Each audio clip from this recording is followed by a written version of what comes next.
Good evening, everyone. Good evening, Dora.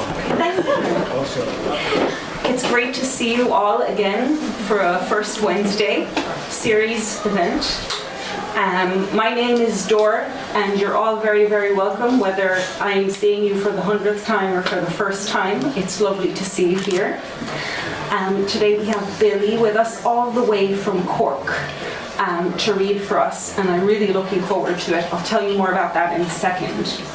But before I do that, I'd like to start the evening by thanking the Arts Office for giving us a Creative Communities grant to make the series possible, make us be able to print the poster, pay our guests, etc. So thank you very much, Arts Office. That's done, and Creative Communities grant. And yeah, so now that that's done, if you haven't signed my photo waiver yet, it will be at the entrance, and it would be great if you could sign it later on. And that's all the announcements for the beginning. As we were getting ready for the reading tonight, and I was telling people that Billy was coming and that I was really looking forward to the reading, several very different people, different age groups, different poetic styles, different reading styles, all said how excited they were that he was coming to Limerick, and what a treat it would be to have him here with us. So we're very, very happy that you agreed to come and read with us, and that we can celebrate your book with you. Copies of which are in the front with Marion, and do buy a copy later, and I'm sure Billy will sign it for you. So, as a host, I try not to belabor the bios too much because we all just want to hear the poetry. So Billy, over to you. Thanks. It's yours.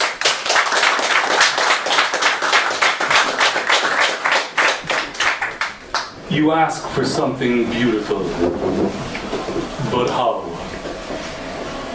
Now all the meridians have slackened, and the time zones between us put on centuries each hour. Now they've melted down the statue of the physicist in the square. Now the fuchsia is burning in piles with the blackberries and those little blue flowers no one ever really knew the name of. Now every atelier is shuttered, and the banjos are skinned with dust in the department of silences. Now the database of wind holds every optimistic kiss I settled on your belly. And Tarragona, our city of bonfires, our city of casual drug use and vinyl, is consigned to the archive of snow. It's great to be back here in the White House to see so many friends. You're too kind. You're too kind altogether. It's the first time I ever read here. It was 2005 at a slam. Kieran O'Driscoll won. I didn't even finish in the top 5 or anything. Paul Casey finished second. The prize was a shed. Paul really needed a shed. He needed the fucking shed because he was homeless. Kieran Driscoll got it. I don't know what he did with it. Does he still have it? They'd have to ask him. I was back here many times over the years, intervening years, but not now for a while. Not since before COVID. So it's great to be back here and to see so many friends: Joel, Caleb, Ed, Marianne, and others. This poem comes from a book that I just published called Render, and the poems in the book aren't, from my point of view, rather they're translations from the work of a Catalan poet called Alberto Senas. Alberto doesn't actually exist. He's a fictional poet, which made the work of translating his poems either very easy or very difficult. You can be the judge of that yourselves. This next poem is a poem Alberto of Alberto's youth, and he's in Barcelona, where he lived his whole life and still lives. And he's a young man at a soiree, little gathering in a street called Sant Antoni de Bat. You've probably walked through it or near it or around it. It runs between the Ramblas, which is the most famous street in the city, and the Mercat, the Sant Antoni Market, which is another well-known site. It's a magnificent street, albeit one that's quite narrow, and it was one of the first sites of diversity in the city, where it had a lot of immigrants from the global south. So picture a Barcelona evening on that street. Elena, we will make a fine stew, a broth of albondigas, of rabbit and wine. I am writing this next to the recipe. It will simmer lasciviously, all silken currents, on the battered stove's one good hob. Its pheromones will season the living room and snap the cat's spine into an arc of predation on their wanton way to the balcony.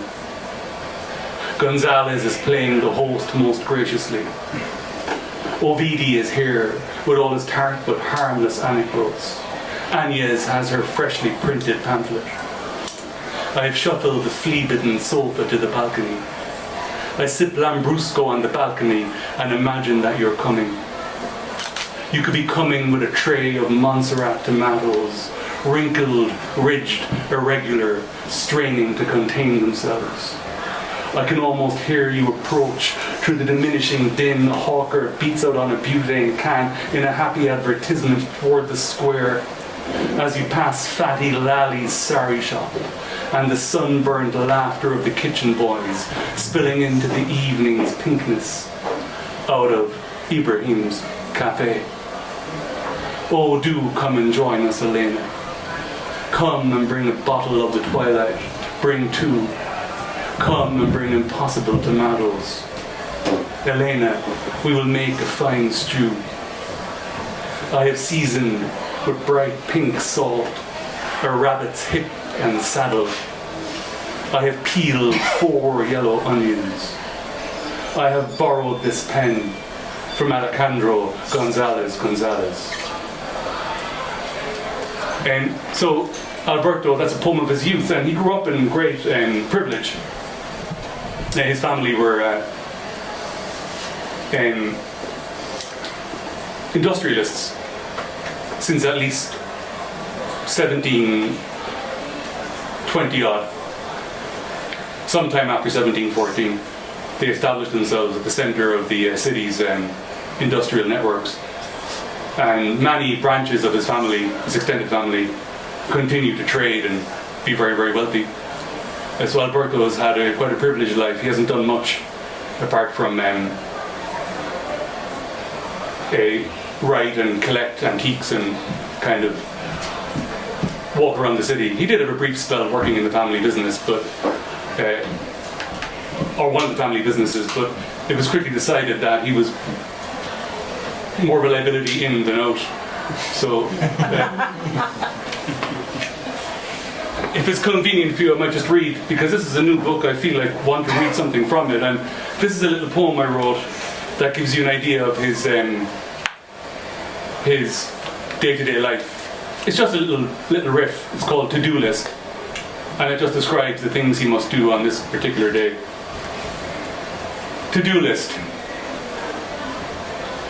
Linger here at my oriel window as the dawn sheds layer after layer, onyx to green to lurid blue. Cull from the drift of drafts upon my escritoire, a submission worthy of Quadrants Kramer. Feel the first bus pulse and hesitate, pulsate down Villarreal Street, past the endlessly scrolling premises, through the blue air misted with promises. Take luncheon at El Sortador, oxtail, meatballs and calamari, Professor Biar, cheerfully acerbic, pouring me gossip from the Institute. Procure from El Rey de la Magia a gift for Alvaro, my cousin's child. A top hat, a beginner's wand, a cape for disappearances, for effecting rarer, more difficult returns. Then find in the bewildering hive of Elscan pants a mate for my porcelain swan. I can sense it, curl-necked, hovering there amid the stalls of brass and rags and crockery. Escort mother to opening night at the Liceo, a toreo reception, for seats in box 21. Afterwards, perhaps, fetch ice cream from La Toscana, a scoop of frozen sunlight, a scoop of crushed and edible emeralds, a scoop of Arctic-hearted blue. Linger no less than half an hour in the blue lobby of Sleep's Hotel. Ponder what awaits me further in. What follies in the ballroom. What stray guests in residence. What tasks in those slanting corridors. So that's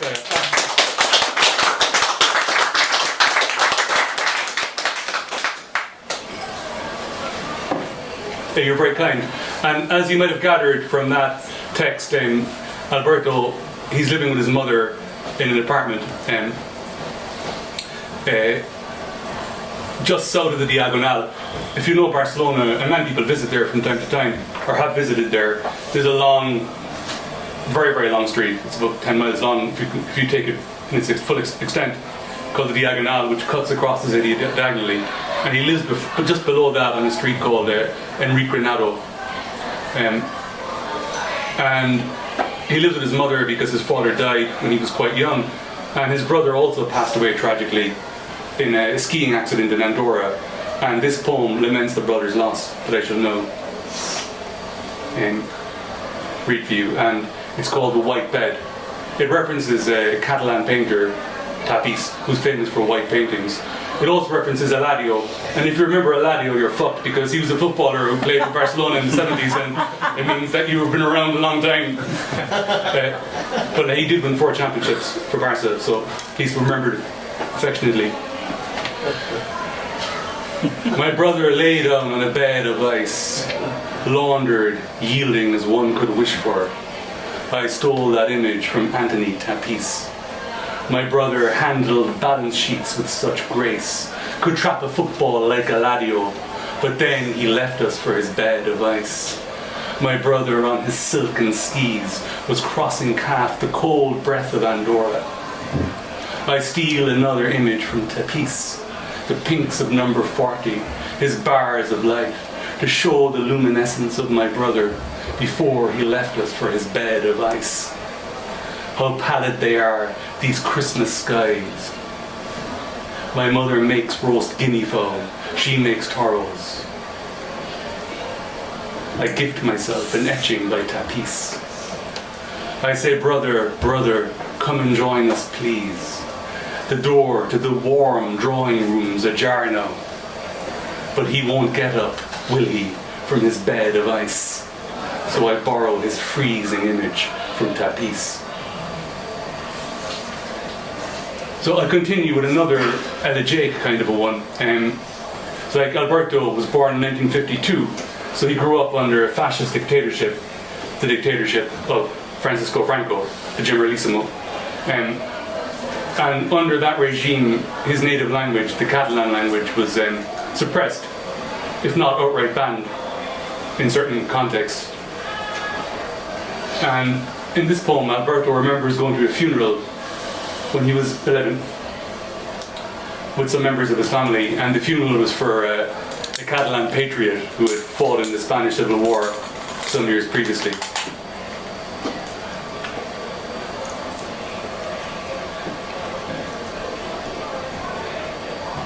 I just got to get in the right gear for this one. Okay, it's a ballad. Okay. We carried him down to Augustine Church in a casket made of willow. Laid him beside the altar steps, draped him in red and yellow. My father and Uncle Sebastia were next to me in the pews, beneath the tremoring stained glass light, the incense, the terminal peace. When they barged their way in from Hospital Street, the soldiers, the civic guards, they uttered their Spanish words at us. They uttered harsh Spanish words. They filled the nave and the sacristy. each levelled his tone-deaf gun. They said any few prayers you say for him won't be in your native tongue. Said they, we never liked your poet friend, we're not sorry that he's gone. And any few prayers you say for him won't be in your native tongue. Oh, they filled the nave, the sacristy, each levelled his tone-deaf gun. But Monsignor Rosseo stepped onto the altar and gave mass in her native tongue. He said mass in her native tongue, dear boys. He said mass in her native tongue. He stared into the rifles of Franco's men and said mass in her native tongue. And I was 11 years old that day. They opened the cemetery soil and laid in its flaking grey embrace her fiercest exquisite soul. We buried a poet, we buried a soldier, a man who had seldom done wrong. Beneath the colourless, tone-deaf sky, we buried our native tongue. And what has come from that garden of flint, dear boys, in all the years that have gone? Oh, tell me, father, tell me, uncle, what will spring from our native tongue? On some day when the brindled wolf comes back, what might spring from our native tongue? So, that's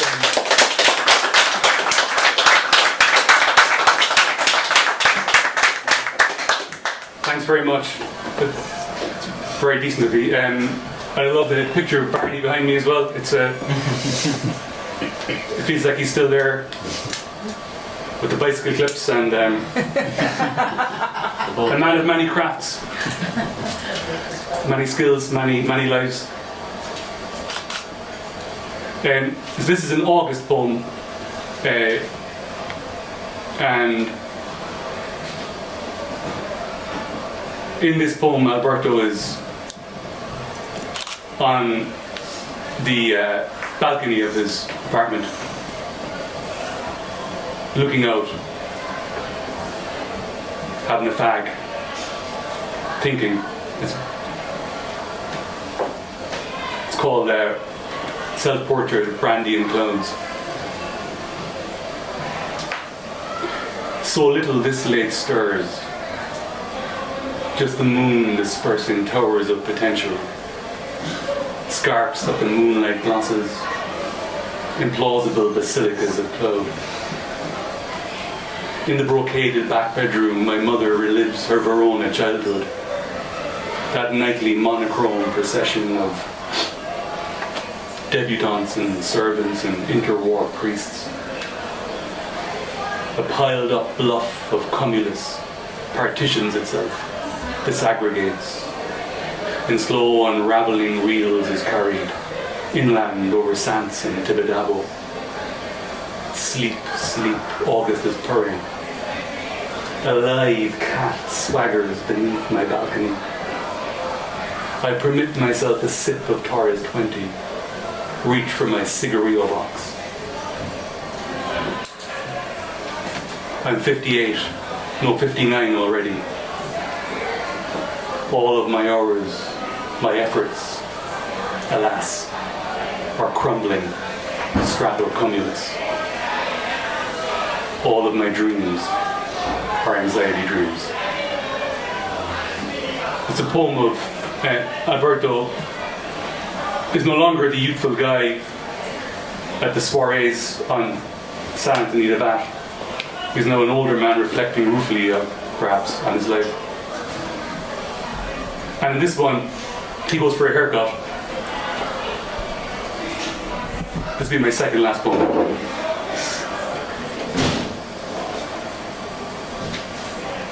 And one thing, getting a haircut in Barcelona is great, especially in the old style barbers, because they're still kind of surgeons at heart, you know. They really wear the scrubs and the white gown. They're very meticulous. It's dying art.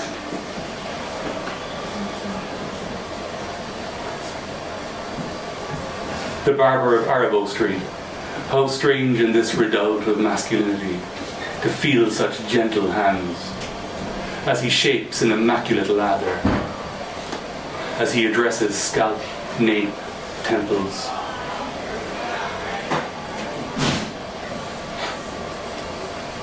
And no physician ever wielded blade with the subtlety he does know.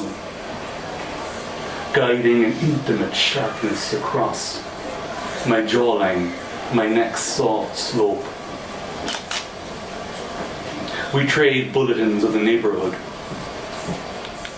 Roadworks, new owners at the jockey club. But he traffics in silences too. Rum-scented, lime-scented silences. Silences of chrome and alabaster. How light about my chair he is, bespectacled and tensile. Alberto. His scissors say over and over. He plies them with emphasis, economy. And when his salt white apron integrates with the haze that drifts from Argyle Street, he seems to be a barber made of light. He snips the last extraneous hairs away.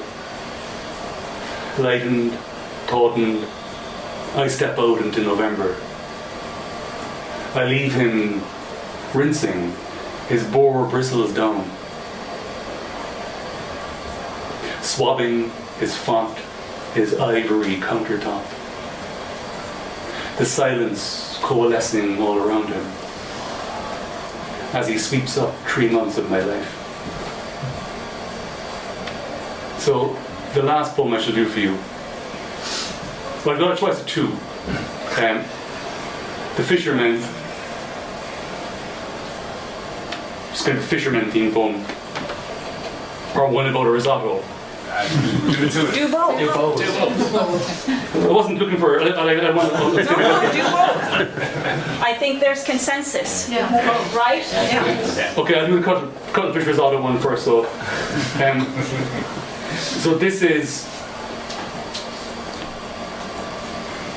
There's a bit of a concept in this one. So, Alberto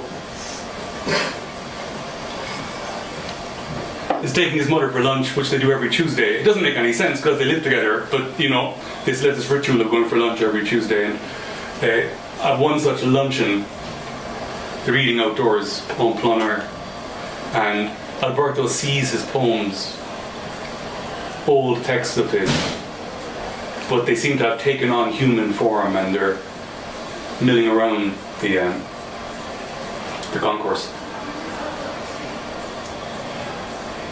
I thought my poems would journey over water, would administer on a tilted deck, the tiller and the jib, would leave behind this incurious city. Imagine my disappointment then, to meet my feckless texts here before the basilica, where I've taken mother for her luncheon. Look, there's a sonnet I finished last winter, stooped with half a mustache in diffident corduroy, taking coffee outside Bar Rubia. He waits and waits for no one in particular. He plucks from his faux leather satchel his spectacles, his cigarettes, an old crumpled copy of Sculpting in Time. And there's an old ode I wrote back in '80, grown flushed and corpulent, in a cheap charcoal business suit, rushing past towards Ribera Street. And there is a softly spoken villanelle I once sent out neat and comely, topless now, in brute short pants, on a swaying self-conscious skateboard. My mother, mute and credulous, looks up from her coquettas, considers his ridiculous conveyance. Es normal, I say to her wincing. Es normal. A lobster clambers uselessly, upwards and back down again, on the smudged glass of imagination. A stray wasp interrogates my brandy glass. Mother summons the waiter over, sends back her cuttlefish risotto, declaring it not quite sotto voce, to be somehow both overcooked and hasty. An uncharitable verdict, perhaps, but one with which I, since earliest childhood a squid connoisseur, can only reluctantly assent. The Fisherman, and I leave you with this. Thanks so much for having me back. It's great. It's great to see this place so alive, and what a wonderful room. It's amazing, isn't it? Dominic, good to see you again. Dora, thanks for everything. So, in my final poem, Alberto is on the quays watching three fishermen, and he's thinking about their lives and his life and perhaps how things might have been different. There's one who'd have your throat out with a billhook soon as look at you, and another who's pouring a lengthy surreptitious rum into his coffee cup, his laughter lengthier, more ancient than the tides that rinse these landing places, and a third scarce out of his boyhood, who with his silken knife disaggregates mackerel after mackerel, skirting gills and platinum, depositing the slop and bone deftly in his rust-encrusted bucket. Oh, take me with you, fishermen, as soon as the tide turns seaward, and though it take a dozen years or more, teach me knots and salt and balance, till out beyond Cape Creus somewhere, beyond the Medes, off the coast of Oristano, I am swaying and sure-footed as the snug boards tilt beneath me, till I've cast into the ocean all I know of Ramen Lul and Cavalcanti, of etchings, wine and porcelain, till I'm utterly untalkative and physical. Then I'll speak only in salt, only in the oscillating dialects of water. Then I'll press my hands, rope-bitten, ready to the coral-coloured interface of dawn. Then I'll step forward. Then I'll begin. Gormagad.